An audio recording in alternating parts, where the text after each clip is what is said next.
My name's Joseph Devine, and I'm Associate Dean for Undergraduate Studies in the Dietrich College of Humanities and Social Sciences at Carnegie Mellon University. Carnegie Mellon prides itself on being a leading research university as well as a first-class educational institution. One of the great advantages of enrolling in an institution like Carnegie Mellon is the opportunity to involve oneself in the research enterprise of the university and its colleges. In Dietrich College, one of the best examples of this opportunity is the college's senior honors program. In this program, a select group of seniors are able to pursue an independent research or creative project over the course of their senior year and produce an original work in the form of a senior honors thesis. In the vignettes that follow, you'll see profiles of some of these students who are completing senior honors theses during the 2019-2020 academic year. We hope that this gives you some insights into the nature of the projects and research that these students were able to participate in, and the kind of opportunity that follows from a program like this in a research university like Carnegie Mellon. Thank you.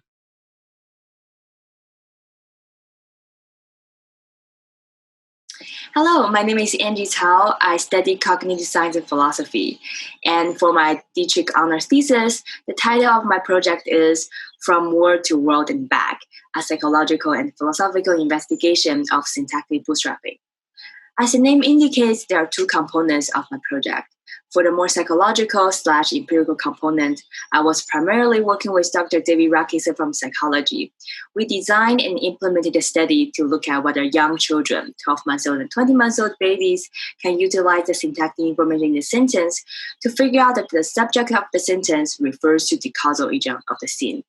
And unfortunately, due to COVID-19 outbreak, we were unable to finish data collection, but our preliminary results look pretty promising. And for my more theoretical component of the project, I was primarily working with Dr. Wayne Wu from philosophy. And in this project, I was taking a more theoretical approach to the experimental paradigm that I use in my experiment, namely this looking time paradigm called habituation. So we focus on the four theories that have been proposed and widely accepted in the field, and we want to see whether these theories are compatible or incompatible with each other. And our finding is it's kind of a mix, which suggests that there's probably still a long way to go for development psychology in terms of having a really solid foundation for the usage of looking time paradigm. Thank you so much for listening.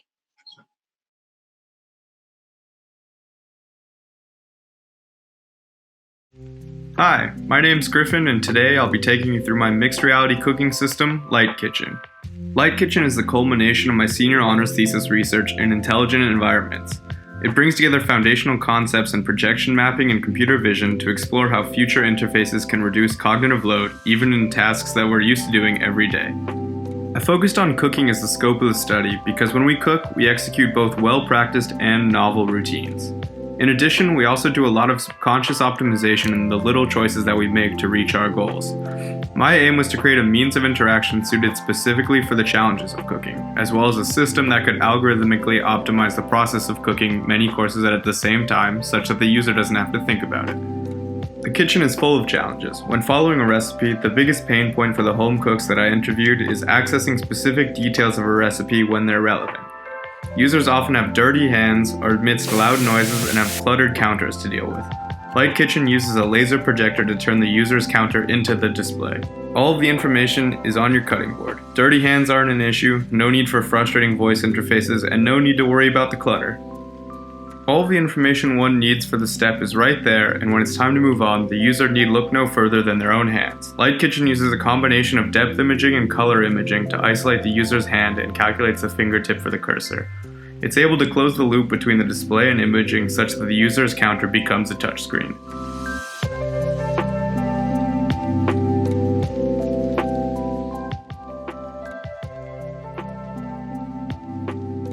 Light Kitchen has a library of recipes that can be added to easily. The user can browse, filter by different flags, and select the recipes that they're in the mood for, then confirm or even send themselves a grocery list. When cooking many courses at the same time, before the user begins, Light Kitchen goes through each step of each recipe and reorders them to make sure that cooking is as optimized as possible. It does this by creating opportunities for concurrent cooking, meaning that any step that involves waiting for something to rise, boil, etc., can be switched away from to complete steps of another recipe until either the highest priority waiting is done, or the new recipe can be switched from as well. In addition, it arranges the timing such that all the recipes finish as close in timing as possible.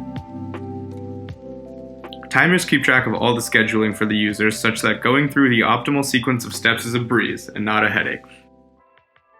Brighter timers show the user how much active time they can expect to spend on a step, and if they're wrong, adjust the timing for the next time automatically. The persistent timers keep track of steps that the user has switched away from and can provide an easy way to get back to them. The user can check the progress of a meal anytime by clicking the courses icon on the right or check out the map at the bottom to show how many steps are left or even anticipate a change in the recipe. Did you use too small of a bowl? No need to worry, this is one touchscreen that you can wipe down, throw pans on it, you name it. Light Kitchen is designed to make every second in the kitchen easier and more effective than ever before, but also no sweat to step away when the kitchen gets a little too hot.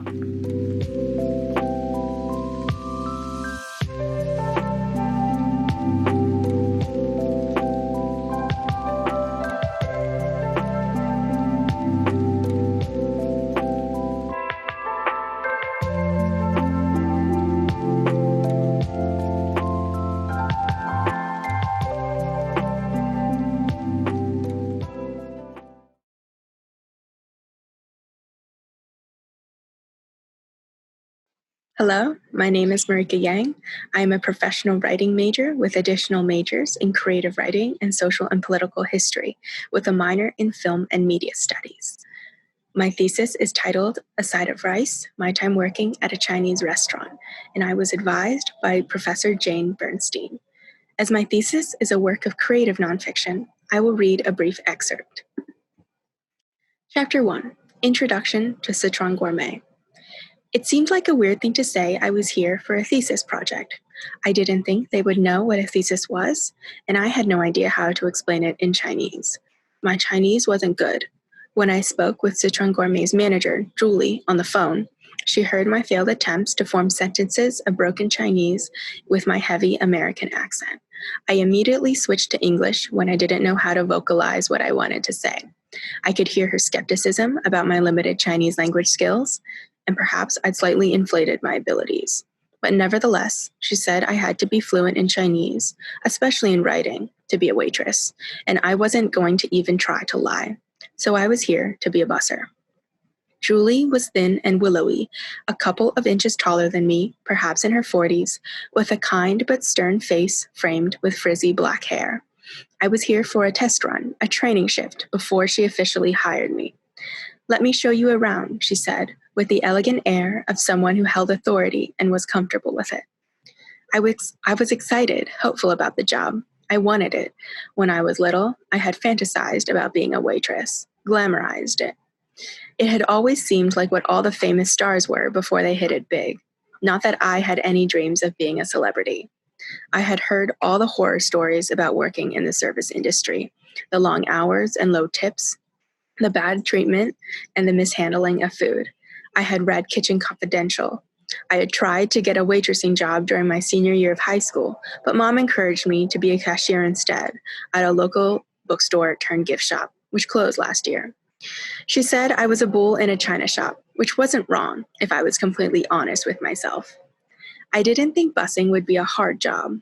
There was a reason it was the lowest position in the front of the house. Bussers had to make less, I thought, but money wasn't the reason why I was trying to get a job here. Thank you.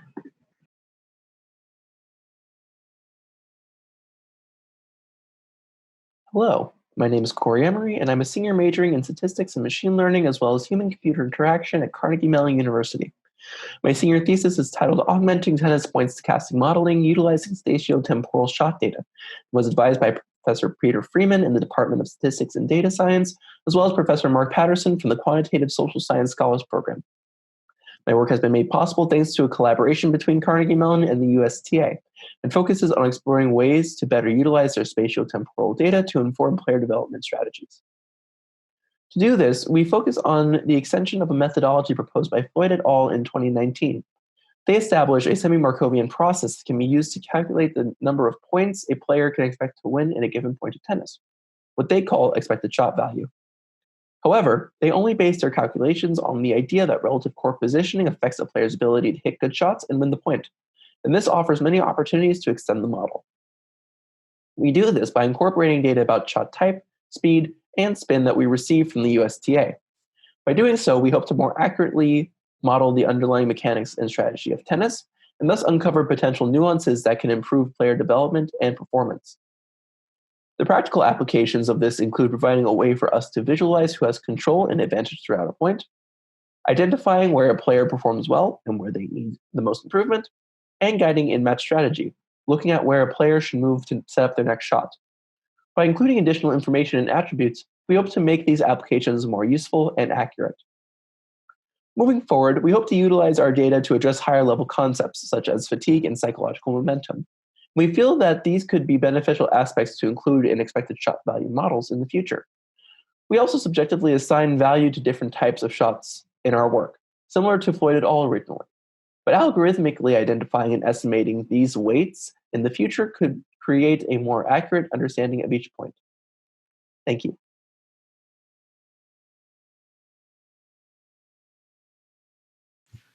Hello, my name is Zachary Rappaport. I graduated with a Bachelor of Humanities in Arts with concentrations in Global Studies and Art and an additional major in Hispanic Studies. The title of my creative humanities thesis is A Book of the Lawn, The Size of the Lawn. This here is the book's cover, and it can be accessed online at lawnbook.org. Also, I want to extend an enormous thank you to my faculty advisor, Professor Paul Ice, in the History Department.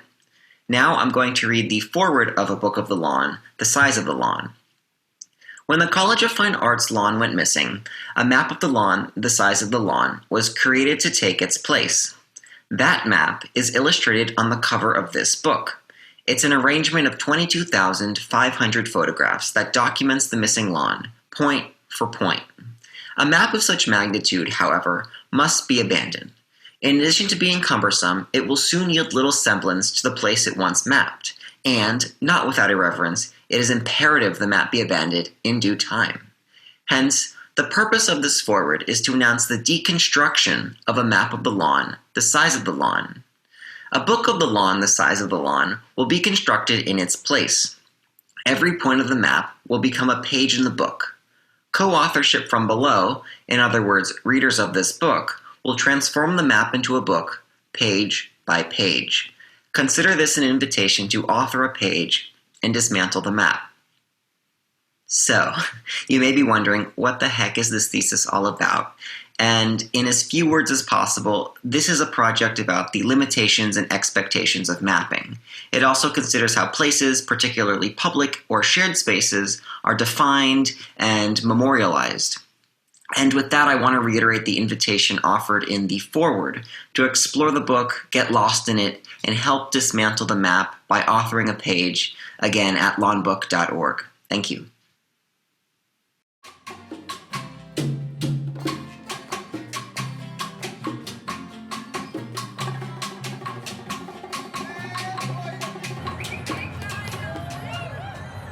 There's an old joke, widely attributed to NASA, that says to never underestimate the bandwidth of a station wagon full of tapes hurtling down the highway.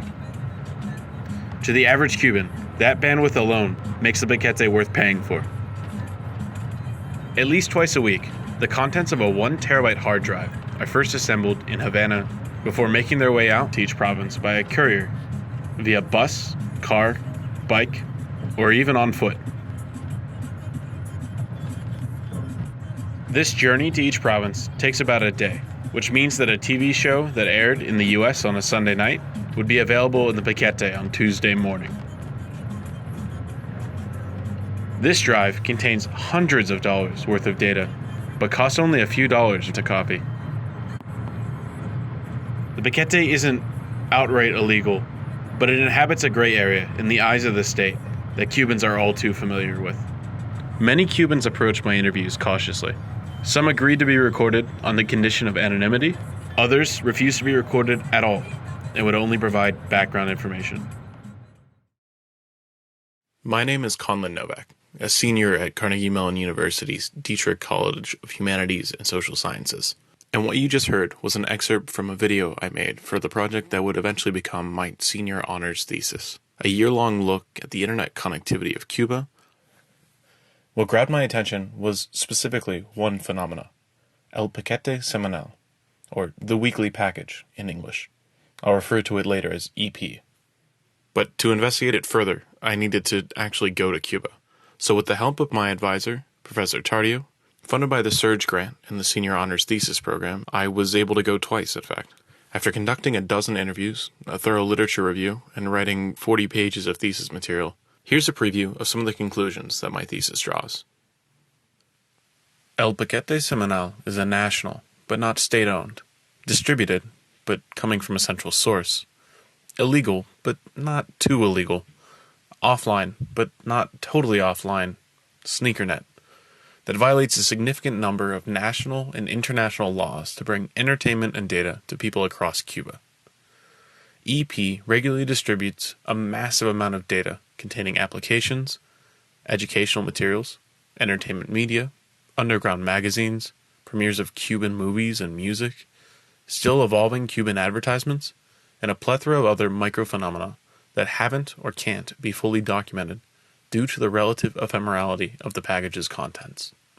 A variety of evolving external factors, like increased mobile data connectivity and the growth of La Mochila, a state-owned competitor, appear at first to be on a collision course with EP's distribution model and content niche. However, these only seem to have strengthened EP's position as the fastest, cheapest way to get the specific large chunks of popular data that the average Cuban user may want. EP is treated by users as something of a public utility, likely a combination of it having maintained the same relative price point, at least in Camoy, for the past several years, and the reliability and predictable nature of the service.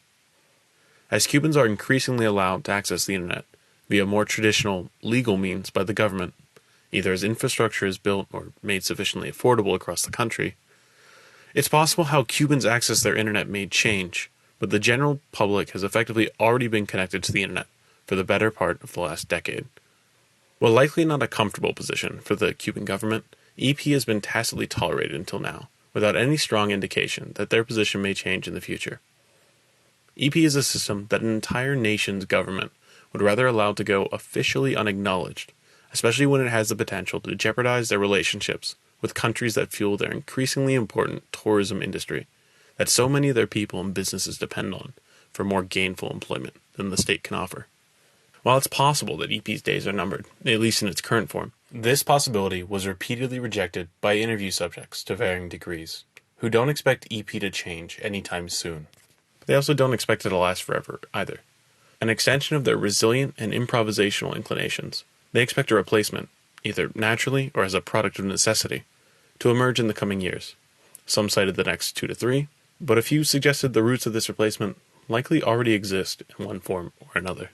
For now, EP remains a massively popular economic and cultural force, acting both as an internet alternative for Cuban content and a direct connection to the internet proper. Its size, impact, distributed infrastructure, and informal nature all warrant further study, as they may contain further insights into how network infrastructure can be built, owned, improved, and maintained by communities of individuals, rather than organizations, corporations, or governments. Some of the same egalitarian principles that the internet was founded on are evident in and around EP, with how Cubans access and share content daily, which stands in stark contrast to the interests, stated and otherwise, of their government.